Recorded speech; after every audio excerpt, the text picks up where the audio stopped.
नमस्कार दोस्तों, स्वागत है आपका मेरे YouTube चैनल में। और आज हम जानेंगे कक्षा 8 की यूनिट जन सुविधाएं के बारे में। जैसा कि आप नाम से ही जान गए होंगे, जन यानी कि लोग, सुविधाएं यानी लोगों की सुविधा। पर आप पहले लोगों की सुविधा के लिए 3 चीजें इंपॉर्टेंट थी: रोटी, कपड़ा, मकान। बस इसके अलावा भी बहुत सी चीजें जो कि जीवन के लिए जरूरी है जीने के लिए। वो होती है शिक्षा, न्याय, सामाजिक सुरक्षा,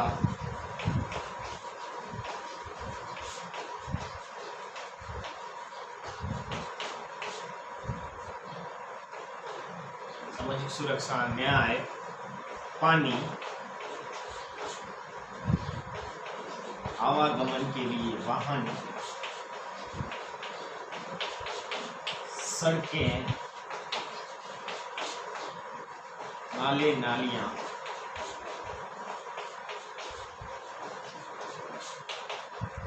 और सफाई व्यवस्था।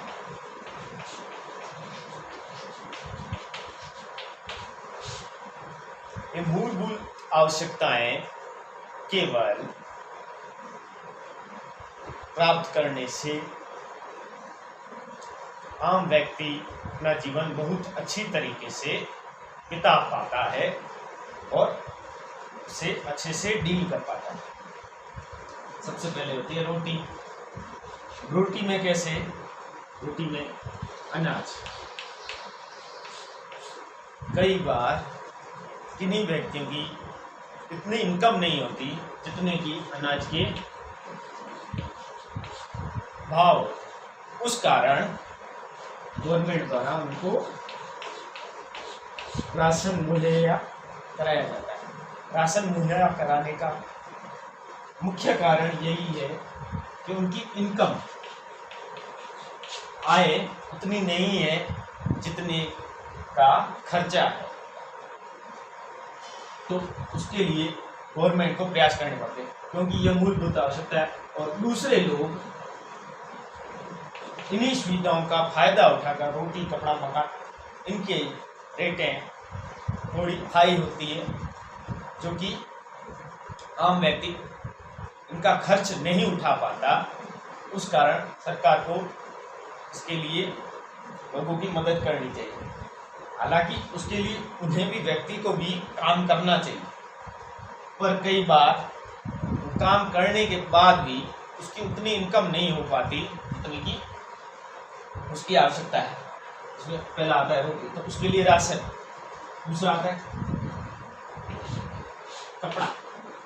अब कपड़े एक गवर्नमेंट देने से नहीं, उसके लिए उसे पारिश्रमिक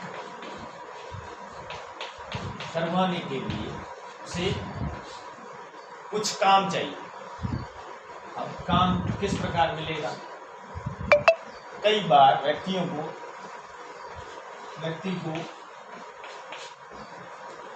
जितना वो योग्य है उस प्रकार का उसको काम नहीं मिल पाता, जिससे वो अपनी आय उतनी नहीं कर पाता, और कई बार उसको पारिश्रमिक कम मिलता है, जिसके कारण वो खर्च भी नहीं उठा पाता।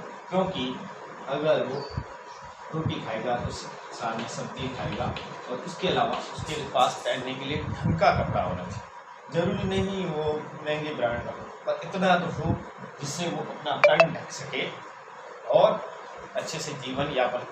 तीसरा है मकान, जिसके लिए आवास योजनाएं बनी हुई, पर ये आवास योजनाएं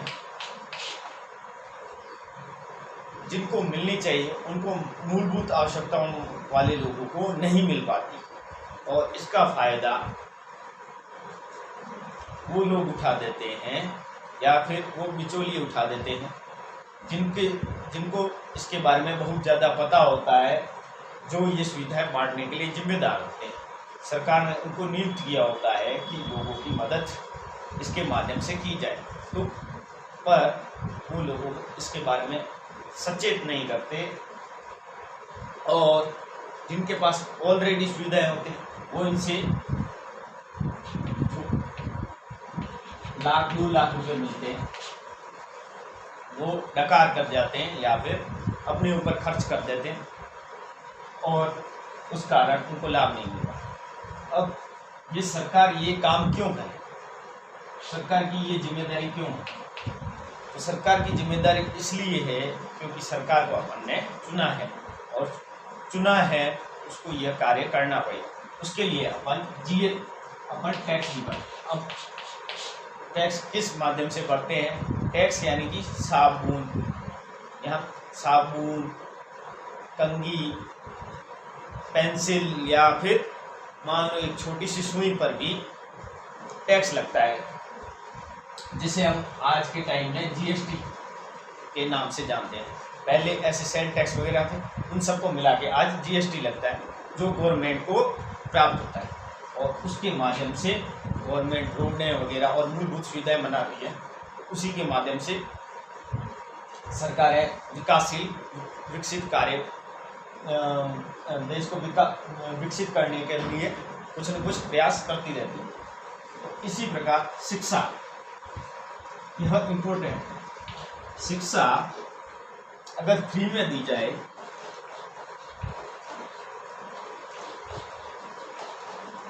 जो कि बहुत जरूरी है। फ्री दी जाए इसका मतलब फ्री दी जाए तो वो व्यक्ति द्वारा नहीं दी जा सकती, क्योंकि व्यक्ति को अगर उसके माध्यम से कुछ मिलेगा ही नहीं पारिश्रमिक तो वो क्यों शिक्षा देगा। इसके लिए सरकार उन्हें कुछ आय दे पाएगी तो ही वो व्यक्ति उनको शिक्षा दे पाएगा, जो कि आज के समय में काफ़ी हद तक विकसित देखने को मिलता है और बहुत सारे लोग शिक्षा का मार्ग प्रशस्त कर रहे हैं और लोगों को शिक्षा दे रहे हैं। उसके लिए फ्री शिक्षा दी जाएगी, उससे एक बहुत फायदा होगा और जनसंख्या नियंत्रण का जो नियम गवर्नमेंट लेके आती है वो सरलता से हल हो जाएगा, क्योंकि शिक्षित व्यक्ति उतनी ही जनसंख्या को आगे बढ़ने देगा जितना कि देश के लिए जरूरी है और उस कारण जनसंख्या नियंत्रण हो सकेगा। उसके अलावा सामाजिक न्याय, यह भी न्यायपालिका की भागीदारी है कि उस व्यक्ति को उचित न्याय मिले। उसके लिए न्यायपालिका, पुलिस वगैरह इत्यादि लोग हैं जो उसको व्यवस्थित ढंग से न्याय वगैरह दे पाते। फिर सामाजिक सुरक्षा, ये पुलिस की जिम्मेदारी है। फिर आता है पानी। पानी कई बार निजी संस्थाओं द्वारा इसका रेट इतना हाई रखा जाता है, वैसे ही शिक्षा का रेट रखा जाता है।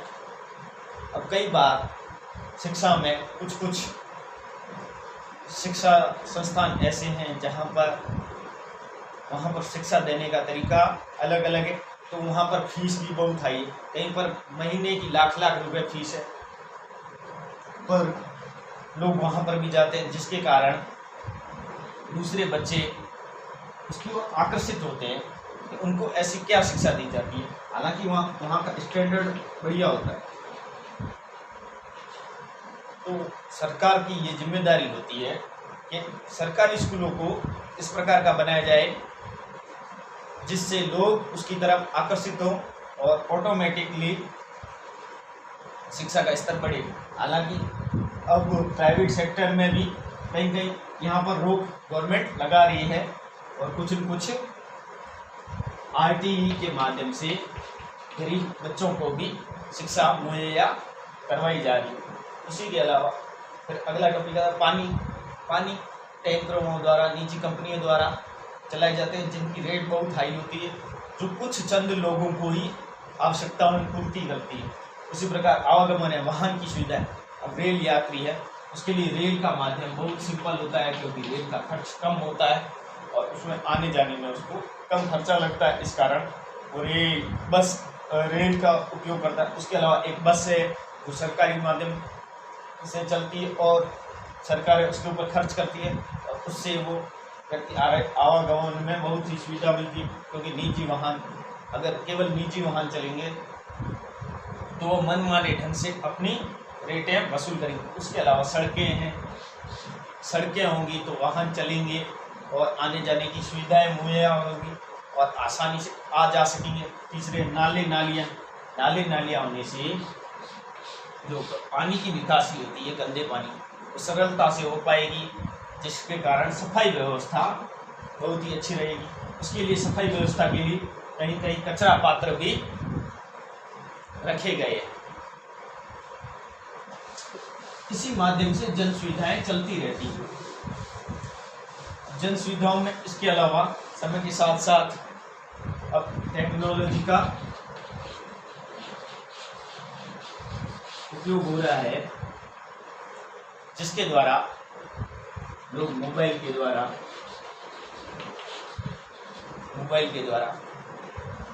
और कंप्यूटर, टीवी के माध्यम से सूचनाएं जानते हैं, प्राप्त करते हैं और बहुत आसानी से कम समय में उनको जो जानकारी चाहिए होती है वो बहुत ही आसानी से मिल पाती है और जिसके कारण वो बहुत अच्छे से उसके बारे में सचेत हो पाते हैं। पर कई बार इनका मिसयूज भी हो जाता है। इसके मिसयूज पर भी गवर्नमेंट को कंट्रोल रखना पड़ता है, जिससे देश की आंतरिक सुरक्षा को कोई हानि न पहुंचे। उसके अलावा कृषि पर भी सरकार को काम करना होगा, क्योंकि हमारी बहुत बड़ी जनसंख्या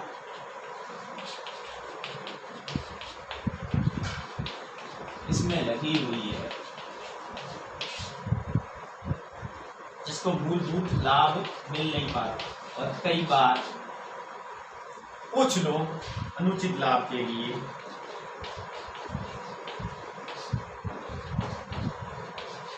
इससे कम रेट में सामान खरीद के उसे स्टॉक रख के उसे महंगे भाव में बेचते हैं। उसके लिए उन्हें कोल्ड स्टोरेज बनाने की भी गवर्नमेंट को आवश्यकता है, जिससे उनकी फसल खराब ना हो और उन्हें अच्छे दाम मुहैया हो सके, जिससे वो अपने जीवन को और विकसित बना सकें और अच्छे ढंग से जी सकें।